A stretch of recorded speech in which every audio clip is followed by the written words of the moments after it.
Toujours dans ce chapitre, la zone métropolitaine de Port-au-Prince est désormais presque entièrement sous l'emprise des gangs armés.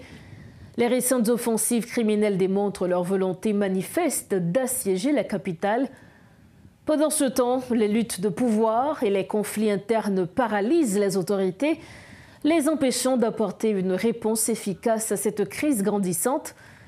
Que reste-t-il à faire pour limiter les dégâts? Pour analyser la situation, nous recevons sur ce plateau le colonel Imler Rebu. Colonel Imler Rebu, bonsoir, bienvenue sur le plateau de Metro News. Bonsoir madame, merci pour l'invitation. Nous avions échangé récemment sur la situation sécuritaire. Lorsque vous étiez sur le plateau, la semaine dernière, on parlait encore de Kiskov, de Delma 19, de la menace de Delma 30. Mais aujourd'hui, Delma 30 est tombé aux mains des bandits. Et on parle même de Delma 32 ou même de Pétionville. Et malgré ces nouvelles violences, colonel, il y a l'ONU qui écarte encore toute possibilité d'envoyer des casques bleus en Haïti. Lorsque vous suivez l'évolution de la situation sécuritaire, qu'est-ce que vous vous dites et comment est-ce que vous assimilez ces évolutions?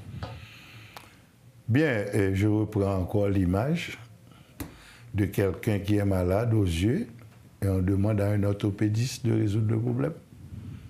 Mais pire, l'orthopédiste prend le cas. Et nous gérons un vrai faux problème. Toute la puissance des bandits nous dit qu'ils sont à l'intérieur d'une stratégie. Et on ne va jamais sortir la donne. Ils ont une stratégie liée à l'encerclement total, à l'étranglement, qui sont des phases opératoires normales, auxquelles l'État haïtien n'a jamais su opposer une tactique contraire. Donc nous payons le prix de leur offensive. Parce qu'on n'est même plus sur une position défensive.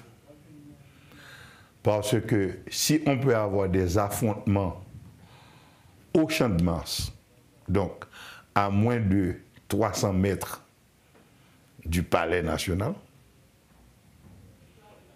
c'est évident qu'on est dans une situation théoriquement perdue. Maintenant, comment inverser la tendance?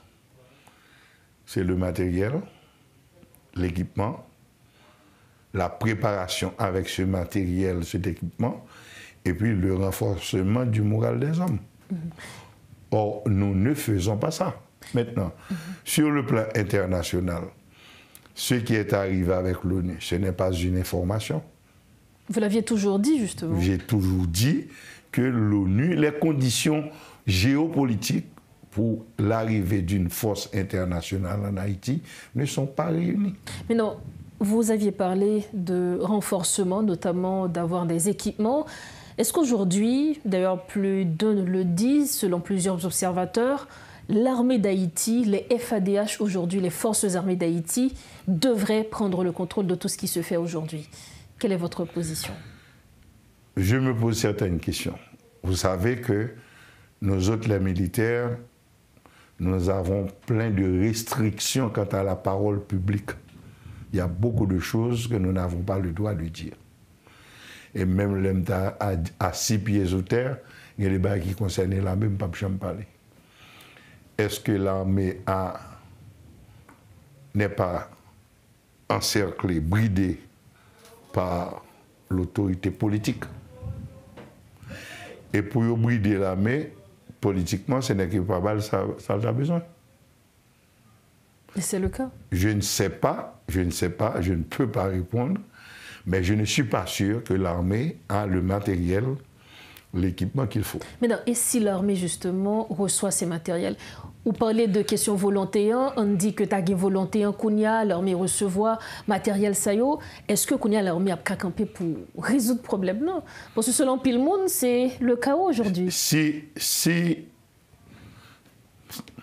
vous m'embarrassez, et je sais que l'armée a une partie de son personnel qui est préparé pour ce genre de situation. Il y a des gens qui ont été formés à l'étranger, qui ont une très bonne formation. Il y a de bonnes réserves en Haïti, des gens habitués aux situations tactiques et stratégiques, qui ont l'avantage de la connaissance du terrain. Donc, si on avait fait ce qui devrait être fait pour rendre l'armée opérationnelle, mais pas l'armée seulement, parce que la situation que nous avons est une situation extrêmement délicate. On ne peut pas utiliser la totale puissance de l'armée telle que sociologiquement organisée. Mais il y a des solutions. Par exemple, ce sont des gens de l'armée qui contrôlent le port depuis près d'une année. Et dans cette zone-là, la tranquillité a été établie pour le port. Donc il y a des solutions. Si on a l'intelligence de bien coordonner l'action de la police nationale, il faut me profiter de l'occasion ça pour me présenter sympathie au commissaire Parison, qui est un vrai soldat, et que je rétabli vite parce qu'il doit abriter sous cabane d'hôpital longtemps. Et à la police nationale, aux agents de la police nationale qui font un travail très difficile avec très peu de moyens appropriés. Malheureusement, la police n'a pas les chaînes, les cordons de la décision en matière de s'approvisionner en matériel et équipement idoine. Et c'est le même problème pour l'armée, mais le matériel et l'équipement existent. Et ça fait longtemps que je dis que Bagay Haïti a plaidé d'acheter, répondent à 5%, peut-être 5%, pas plus, dans la mobilisation troupe. Au contraire, l'utilisation de ce que nous appelons en Haïti des blindés vient nous handicap. Premièrement, il permet de transporter une quantité de troupes qui pitié sur les théâtres des opérations. Deuxièmement, parce qu'on n'a pas le nombre, on est obligé de rester encastré. Donc nous ne pouvons pas évoluer sur le terrain. Moi, je crois que la population utilise un baril et les pieds-sols. On ne fait pas la guerre cachée dans un véhicule, d'autant que le véhicule ne peut que permettre l'arrivée des troupes sur le terrain. Donc ce sont des choses qu'on peut corriger. Le matériel et l'équipement qu'il faut existent. Les moyens pour convoyer les troupes sur place, ça existe. L'adaptation à ces moyens-là, normalement, ne peut pas prendre plus d'une semaine. Et la tendance de subir en permanence l'offensive doit être inversée. C'est tout ce que je peux dire, je ne peux pas dire plus. Selon tout ce que vous venez de dire, justement, Pluto se demande est-ce qu'on peut encore avoir de l'espoir que ça pourrait aller mieux, ou du moins, est-ce que selon vous, on devrait accepter le fait qu'on ne puisse rien faire en ce moment? On attend le danger imminent, on attend le grand jour, on attend la suite des actions des bandes armées. Le 25 avril, après l'opération de la prestation de serment des membres du Conseil? Des membres du Conseil présidentiel au Palais national, on avait plein de solutions et l'avantage de l'offensive. On l'a perdu. On l'a perdu. Est-ce qu'aujourd'hui, nous pouvons récupérer la situation? Il me faudrait avoir une évaluation des troupes. Et ce qui manque, c'est une bonne coordination entre l'action de la police, l'action de l'armée et comment utiliser les étrangers qui sont là. Il y a beaucoup de choses qu'on pourrait faire s'il y avait quelqu'un qui savait comment coordonner les actions. Ce quelqu'un, est-ce qu'il pourrait être le directeur de la police, le commandant chef des armées? Ça ne peut pas être le directeur de la police. C'est ce qui leur manque. Il leur manque quelqu'un capable de coordonner l'action des trois troupes, par exemple. Quand il fallait faire l'opération de la prestation de serment des CPT au Palais national. J'ai travaillé avec une structure de renseignement national. J'ai travaillé avec le commandant en chef de l'armée, le commandant en chef de la police, et on a fait une approche, on a eu une approche stratégique, une distribution de tâches et une structure de supervision avec laquelle j'étais en contact en permanence pendant 6 jours, 2 jours et 2 nuits. Il y a des actions que la police faisait ou bien que l'armée faisait à l'intérieur des tâches qui leur avaient été dévolues, qui étaient directement supervisées, surveillées par la structure de renseignement, ils ne savaient pas. Parce que quand vous lancez l'opération, il faut que quelqu'un fasse le monitoring. S'il y a des corrections pour vous porter en situation pour qu'Abgueta connaisse, parce que vous ne pouvez pas agir si vous n'entendez pas, si vous ne voyez pas. Et aujourd'hui, est-ce que vous êtes prêt encore à assumer ce rôle toutes les fois que les autorités le souhaitent, justement? J'ai failli. Quand on a vu la nomination de l'ex-DG Mario-André Sol, j'ai failli. Mais j'avais dit de manière très claire que je ne peux pas m'engager en plaisanterie. C'est une affaire sérieuse qui est là. Justement. Et c'est la vie de nombreuses personnes qui sont engagées. Bon, je ne sais pas pourquoi le CPT avait décidé de faire le mollasson, parce que j'ai le sentiment que, vous savez qu'au niveau du CPT, c'est Leslie Voltaire qui est directement responsable de toutes les décisions liées à la sécurité. Durant son mandat? Non, depuis le premier jour de l'existence du CPT, c'est son dossier. Pour descendre au Palais national, c'est lui qui m'a appelé, on a discuté, je suis descendu au Palais. C'est lui qui est responsable du dossier de la sécurité. Donc on peut incomber la responsabilité, on peut imputer la responsabilité par rapport à tout ce qui se passe. Tout le CPT est responsable, mais la personne responsable des questions de la sécurité, c'est Leslie Voltaire. Et le temps il a fait belle blague avec Wendell, il dit avant d'aller le 7 mars, la guette ouvre barrière.